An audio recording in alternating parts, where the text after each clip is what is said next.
Welcome to Crunch Time. You are now talking about with Shaheed Evans. But today we have a special guest here today with us on Crunch Time, Coach Tony Hall. Welcome to Crunch Time. Thank you for having me. Glad to be here. So introduce Crunch Time on who you are. My name is Tony Hall. I'm the offensive coordinator, quarterback coach here at UAPB. This is going on my second year, and I'm just excited to be here. So how's everything been? It's been fun. A lot less calm, more calm than it was when I first got here. But this spring has been really good. The guys have been working hard, and we're excited to start our next practice in spring football. So, last season, you guys averaged 23.5 points a game last season, right? You bumped the offense up to top 5, right? Better than last year, well, better than 2023. So what was your motivation towards that? You coming here fresh off of being from Grambling and then coming to UAPB, like, it's time to go, right? Right.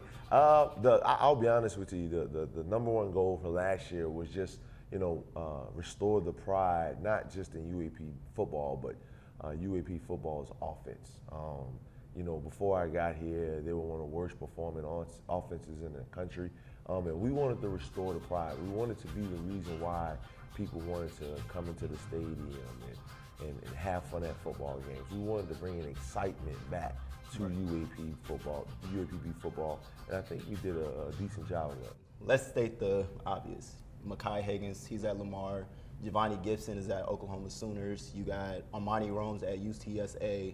You have Coach Lasson working at Alabama A&M. And not only that, you have Donovan Giles at FIU with Damon Dawkins being done with collegiate level football. Mm-hmm. With a whole new wide receiver group, right? You got Pierre Ingram as your wide receiver coach. You have Josh Richards, the kid from Maryland, the kid from the University of Maryland University. Yep.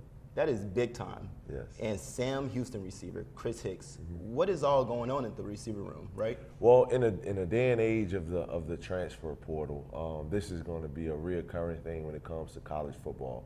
And the one thing that I want the UAPB family to realize is that the players that left for better situations. As a coach, you want to use the game of football to better them as young men, but also to better their lives, right?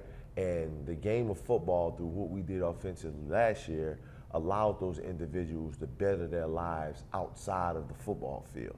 They all received really, really good NIL packages, something that they can use to provide for their family, and some of them to provide for their kids, because it was so lucrative for them. So I take it as a badge of honor when you have so many kids like that leave, but not only leave to step up and better their lives. So, just like last year, nothing changes. Like you said, you have Coach Ingram that came from Tokyo.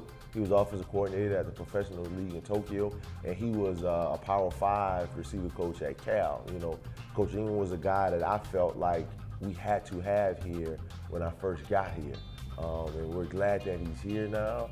The receiving room we have now, we have a bunch of really nice pieces, but we're not finished shopping. We still got some more pieces to go get. We got some really exciting freshmen that's gonna come in here that for the first time in a long time in UAPB history, we beat other HBCUs and other Division I programs out for them to come here. It's not just guys that, UAPB is my only offer, I'm just gonna come here. These are guys that we beat out beat out people for, and we're excited about what's going to manifest itself come the fall.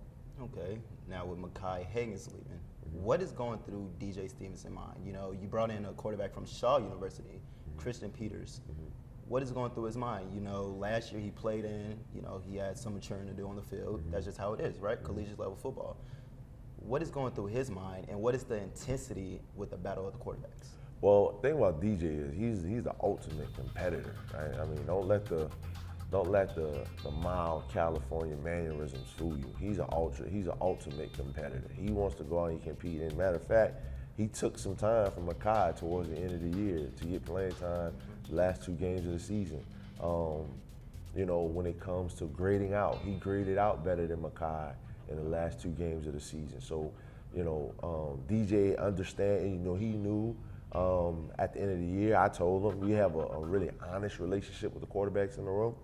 And I communicated it to him that I was going to go out and sign a veteran guy that's going to help him, that's going to compete with him for the job. And he said, Coach, go get him. So, those guys are here competing, but we also have, some younger guys that are competing for the job. This is not I'm getting in front of the camera or getting from someone saying it's open competition. I have a starter in my head already. This is not it. All 5 guys are getting reps. All 5 guys are competing. And we'll just see how it plays out. I like that response. The running backs too. John S. Davis, he's not a running back. OJ, he's at what college again? Long Island. Long Island? Okay. Yes. Now you only have BJ Curry. How's that running back room looking? I know y'all still shopping though, for sure. Well, we have Zamarian Weber as well, Okay. who shared time with BJ Curry last year. And Jonas did such a great job on special teams. The other coaches decided to try him out on defense, and I think he led the team in tackles when he played defense and was like defensive player of the week or something like that. So other coaches on the team felt like he was best suited to helping us out defensively, and we respect that. But BJ Curry, he's also working hard. That position is a little bit different. It's not so much of a battle as they use each other to get better, to push them to get better, because we're trying to snap the ball 80, 90 to 100 times a game. One running back can't carry that workload. I don't care if you're Emmitt Smith to O.J. Simpson. Like, it just does. You can't handle it, right? Right. So those guys are using each other to push each other to get better. And our new running back coach, Coach Miguel Black, has done a phenomenal job in developing their fundamental skills and getting them to the next level when it comes to running back play. Okay, as a quarterback coach too, because you are a quarterback coach, what are some things that you harp on with your quarterbacks, like with the techniques, right? I heard you say drop the ball in the bucket, throw it to the outside, give your receivers a chance. What is the most things that you harp on your quarterbacks? The most important thing is the attention to detail. The attention to detail when it comes to every play, and to have a plan before you snap the football, right? All plans are not perfect. However, if you have one, it gives you a chance on each play.